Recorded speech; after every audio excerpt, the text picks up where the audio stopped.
What is up, guys? It is Quinn here, and in this video, I'm going to be going through my Week 12 start sits at the running back position. We have Thanksgiving football. We have no bye weeks, so we have all 32 teams playing this week. So, some stronger options than we typically have these past few weeks with like 4, 6, teams potentially on bye. As always, if you enjoy the content, hit that like button, subscribe to the channel, breaking down every single Week 12 matchup. And then I talked about it in the waiver wire and trade target videos, but I'm going to be out of town for Thanksgiving, spending some solid time with my family. So aside from the start sits, these are going to be the last videos I'm putting out this week. So unfortunately, no rankings videos, and then no injury videos. I will be back to the normal schedule next week, but just going to be taking the rest of the week off. Won't have an opportunity to record those. If you guys celebrate Thanksgiving, I hope you guys are able to spend some times with your family, friends, whoever. Hope you guys just have a good Thanksgiving. And then if you enjoy the content, hit that like button, subscribe to the channel. Also, over on Underdog, they have a cool tournament going on. I believe it's called the Turkey. It's $5 entry. First place takes home, I believe, $20,000. And you're basically just picking from the 6 teams playing on Thanksgiving, potentially giving you a roster to cheer for during those games. So if you use code Quinn or the link in the description, they will double your first deposit up to $100. So you could hop into a few of those, give you players to root for during the Thanksgiving games. And then as always, they have the pick'ems up already, some of the pick'ems up for that Thursday slate, even the Sunday slate also. So now let's jump into the first game of the week, the early Thursday game, and we have the Bills taking on the Lions. For me here, I think we have 2 pretty clear starts. Devin Singletary has had a very solid workload over the last few weeks. It seems like they're, always trying to replace him or minimize his workload. They go out, they draft James Cook, they trade for Nyheim Hines, and he's still just hanging on to a lot of those opportunities. So I think you can continue to comfortably start him. For the Lions, I have Jamal Williams here as a start, Swift and Justin Jackson as sits. So we saw Williams once again dominate the carries. He carried the ball 17 times, very strong workload there. We saw Justin Jackson have 9 carries, DeAndre Swift with 5. Obviously, this was a huge day from Jamal Williams, having a 3 touchdown performance, getting a ton of those goal line opportunities.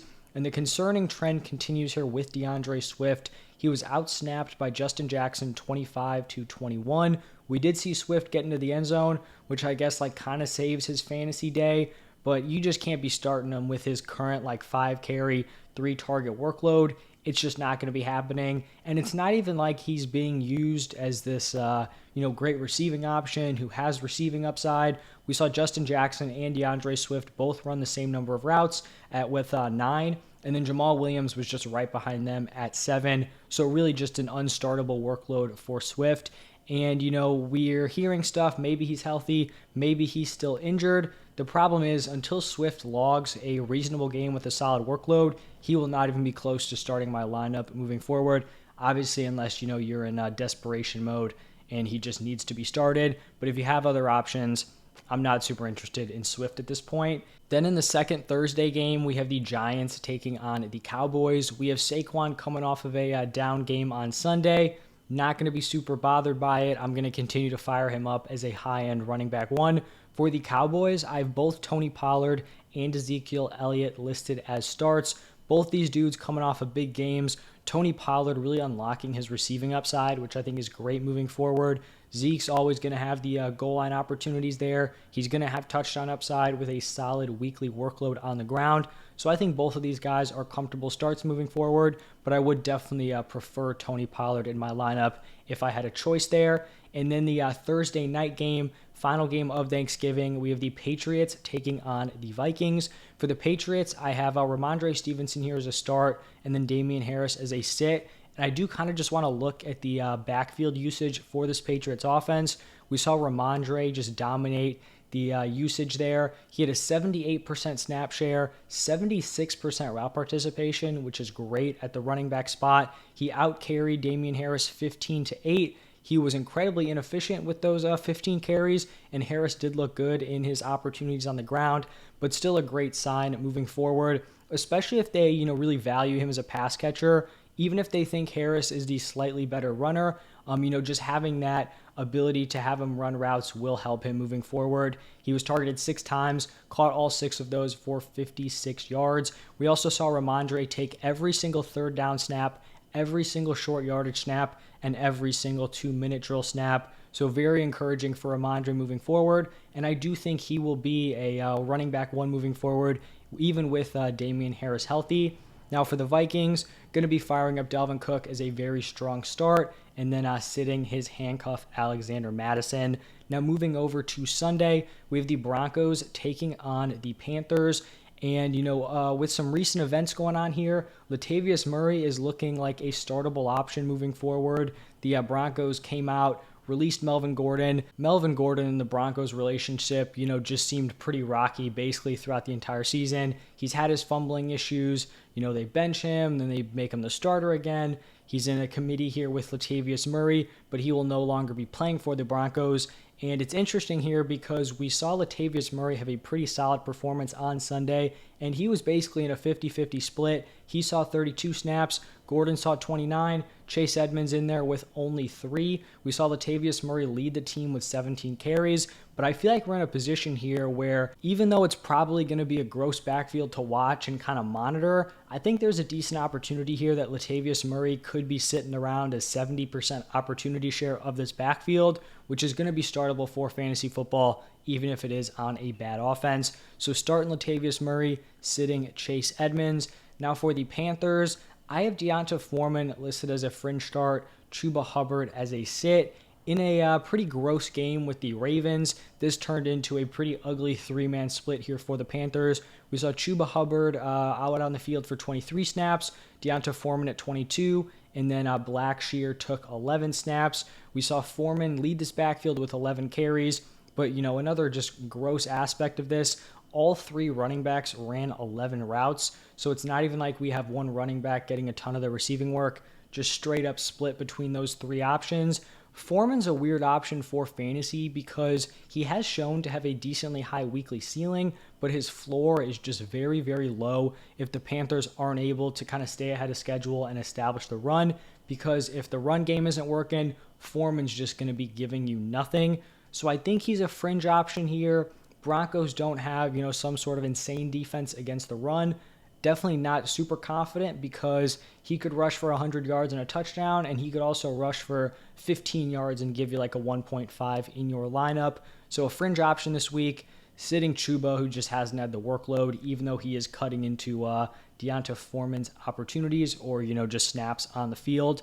In the next matchup, we have the Buccaneers taking on the Browns. So for the Buccaneers, I actually have both Rachaad White and Leonard Fournette listed as starts. I don't think I would typically have both of these guys as starts, but this is a really solid matchup against the Browns, who have been pretty brutal against opposing fantasy running backs. I think we're going to see a pretty solid split here. Likely see Fournette get the goal line opportunities. Rachaad White probably more of the third down work. Even though I hate watching it as like a viewer, a fan of the NFL and just watching this Buccaneers offense, they continue to just pound the ball incredibly inefficiently. But if they're going to stick with the run here, I think it's going to give both of these guys enough opportunities to give you some decent days for fantasy. We know Brady does like to check down to the running backs, so I think both of these guys can be started. Very interested to see how this backfield is going to unfold over the next few weeks. For the Browns, continue to fire up Nick Chubb as a very strong start, sitting Kareem Hunt, and we are one game away from getting Deshaun Watson back, who I do think are just getting Deshaun Watson out there for the Browns, period. And I do think he could help Kareem Hunt moving forward, but Hunt just hasn't been a serviceable option at this point in the season. Next matchup, we have the Ravens taking on the Jaguars. This Ravens backfield is pretty gross. We saw Gus Edwards, who basically was like a game-time decision, wasn't able to go. So then we have a committee with Kenyon Drake and Justice Hill. If I were to kind of predict what I think is going to happen here, I feel like Gus Edwards is probably going to suit up here in Week 12. He's probably going to be limited, and then we're just going to have a disgusting committee here once again. So I'm just going to be fading this Ravens backfield until we see some things sort themselves out and, just see if one of these guys can kind of break away as the number one. I thought it would be Gus Edwards after J.K. Dobbins went down, but he can't stay healthy either. On the other side with the Jaguars, pretty easy here, firing up Travis Etienne as a very high-end running back 1. Then we have the Texans taking on the Dolphins. I know Dameon Pierce has had some struggles as of late. He's still someone I think is going to be a strong start moving forward. He is just going to have to deal with the Texans just being a pretty abysmal offense to be a part of. On the other side with the Dolphins, as you guys know, I'm very high on Jeff Wilson moving forward. I still think he is very undervalued. The lead back for this Dolphins team is going to be a valuable position. I do think Raheem Mostert is pretty firmly behind him in terms of opportunities, but this is a great matchup here against the Texans, where I think we could see the RB2 here, who's likely still going to be involved. I think Mostert could have a decent day here, potentially get into the end zone and give you a fringe startable production. Then we have the Bears taking on the Jets, and a lot of moving parts here for the Bears. So we see Khalil Herbert go on IR. David Montgomery comes out, has a huge workload, a pretty solid day for fantasy. But now we have Justin Fields, who is currently hurt. The way they described it was I believe, a dislocated left shoulder, so not his throwing shoulder. But they described him as day-to-day with the potential that it's season ending. At this point, I don't really know how to take that. I would have to believe that the Bears are probably going to want to rest him this week, maybe even into week 13, because I do believe they have a week 14 bye. So I wouldn't be expecting Fields to be out there. And I could see two different pathways here for David Montgomery. On the positive side, I think David Montgomery could see an uptick in his receiving workload because he has been running a decent amount of routes. Fields is just not someone who's super prone to checking down. So I could see the receiving workload going up. On the other hand, I mean, Justin Fields has kind of been putting this offense on his back. He gets a lot of hate.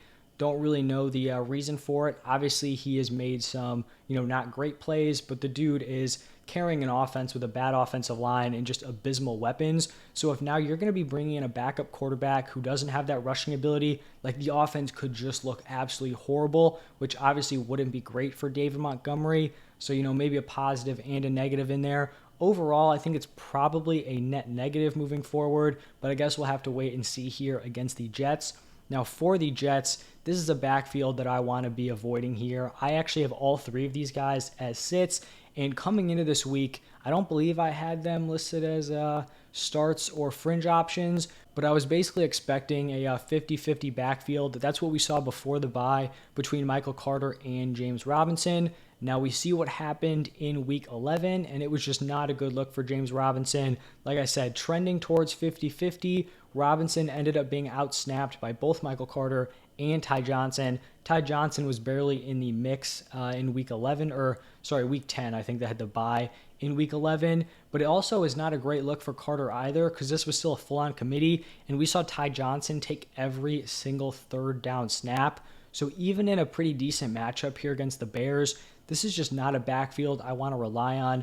With how bad Zach Wilson's looked, like you're basically going to be banking on one of these guys getting into the end zone, and I don't want to be taking a 33% shot at, trying to figure out what guy does get, into the end zone. So a backfield that I'm going to be fading this week until one guy can really kind of take over. In the next game, we have the Bengals taking on the Titans. For the Bengals here, you can see I have Joe Mixon as a start, Samaje Perine as a sit. The way I'll put this is if Joe Mixon plays, he clears concussion protocol, he's good to go. He's a locked-in start. If Mixon misses, then you throw in Samaje Perine with a ton of confidence in there as probably a high-end running back 2, maybe even an RB1, honestly, if he's just going to fill in and get that Mixon workload. For the Titans, obviously you're starting Derrick Henry, and then I'm going to be sitting Dontrell Hilliard. Then we have the Falcons taking on the Commanders. Now for the Falcons here, I have expected some bigger things out of Cordero Patterson. He had the solid game in his first game back off of IR, but it was kind of carried by 2 touchdowns. This is still a pretty decent split between Patterson and Algier. Patterson had 10 carries to Algier's 8, and then they both ran 10 routes. Right now I have Patterson as a fringe, Algier as a sit, and you may be wondering, why aren't they both the same thing if they have had this very similar workload? And the way that I look at it is I do think Patterson has at least a chance here to kind of grow on his role, where I feel like it seems pretty unlikely that Algier is going to start, taking into Patterson's workload. So I think we could see Patterson take a bump up, but I'm not going to pretend like I'm overly confident in Patterson this week, which is why I have him here as a fringe play. On the other side, with the Commanders, things are looking pretty solid here for Antonio Gibson. I have him as a start. He had a 68% snap share this past week, 71% route participation, which is very strong. He out-carried Brian Robinson 18-15, and then this is a pretty strong matchup here against the Falcons for opposing fantasy running backs. On the other side with Brian Robinson, it's just going to be tough for me to trust him in my lineup when he has zero receiving upside. His weekly floor is very, very low if he is not catching any passes, and this isn't even a spot where Brian Robinson is like guaranteed the goal line carries. Like it easily could go to Antonio Gibson. So for me, this is just not a role I want to be banking on. It's totally possible that he goes out, rushes for like 80 yards and a touchdown, but I feel like that's pretty close to his ceiling, and that's just not something I want to be chasing. Next up, we have the Chargers taking on the Cardinals. For me, these are two guys who are clear starts in my opinion, starting Austin Eckler and then starting James Conner. In the Raiders-Seahawks matchup, same thing here. Like we're obviously firing up Josh Jacobs, and we are obviously firing up Kenneth Walker for the Seahawks. Then in a little bit of a grosser matchup here for the running backs, we have the Rams traveling to Kansas City to take on the Chiefs. For the Rams, I mean, this backfield just kind of switches up every single week. We've seen previously Darrell Henderson have a pretty strong role. Now we saw Cam Akers come out, have a solid role on the ground, and then Kyron Williams was the guy running all the routes out of that backfield. Just want to continue to fade this group, sitting Akers, sitting Kyron Williams. For the Chiefs, I have Isaiah Pacheco as a fringe option, Jerick McKinnon as a sit. We saw him have a very solid role on the ground. CEH banged up. I think he's going to have a strong week-to-week workload. Obviously not going to be super involved as a pass catcher, but he's going to have some red zone opportunities. Obviously a high-scoring offense. I think Pacheco is like a running back 3 flex option this week. Then we have the Saints taking on the 49ers. For the Saints, Alvin Kamara definitely, had some down games as of late. Still someone we have to be firing up. And then for the 49ers, honestly, watching the 49ers on Monday Night Football, that's just a fun offense to watch when they're clicking. I feel like that was almost like the perfect game where you see every fantasy-relevant guy getting super involved. Like Jimmy had a big day at the quarterback position, Kittle big day, Ayuk big day, Debo strong performance, McCaffrey I guess was like the odd man out, not getting into the end zone, but still a ton of yards from scrimmage. So just a fun offense to watch. I think if you're trying to chase the McCaffrey ceiling, it's probably not great that you have Mitchell coming in there getting a lot of carries, but I truly feel like long-term, like McCaffrey's not going to be getting banged up. If you're going to be giving that dude 8-9 targets a game and not running him up the middle 20 times, I'm personally fine with that. I still think he can give you high-end running back 1 production with that workload. I also think in closer games, they're probably going to be relying on him a little bit more. And like the amount of touchdowns they scored and not one went to McCaffrey, like at this point, like that's just bad luck. I still love McCaffrey moving forward as a high-end running back 1 and going to be sitting Elijah Mitchell. He just doesn't have a ton of upside with that workload, just getting work on the ground. Next game is between the Packers and the Eagles. Believe this is Sunday Night Football. For the Packers, firing up Aaron Jones as a very strong start, sitting A.J. Dillon. And then for the Eagles, we've seen Sanders have some down games. He's fallen into a little bit of an unfortunate spot where he's just dependent on getting into the end zone because his receiving workload has just been non-existent. So I still think he's someone you start. The RB1 on a good offense. They've, struggled as of late the past 2 weeks, but I still think this is going to be a high-scoring unit, someone that I do still trust as a strong RB2 play. And then Monday Night Football, Steelers taking on the Colts. With Jaylen Warren going down, I mean, this was great news for Najee Harris. Obviously, you don't want to see injuries, but this had kind of fallen into a 60-40-ish split on a not great offense. So Najee Harris was definitely kind of struggling basically throughout the entire season. If Jaylen Warren is, out or limited, Najee Harris becomes a very, very strong start moving forward. His last 2 games have definitely been his best 2 performances, especially on the ground, potentially getting more healthy from that Liz Frank injury. So if you're a Najee Harris owner, I feel like you have to be feeling pretty good about, his rest of season outlook. And then the final team, the Colts, obviously are firing up Jonathan Taylor here. No drama with that one. High-end running back 1 rest of season. So that is going to wrap it up for every single week 12 running back. Good to see no bye weeks. makes it a lot easier to fill a solid lineup for fantasy. Like I said, no other videos rest of the week besides the start sits. Hope you guys have a great Thanksgiving. Underdog Fantasy Football, link in the description if you guys are interested. But thank you again, and I will see you in the next one.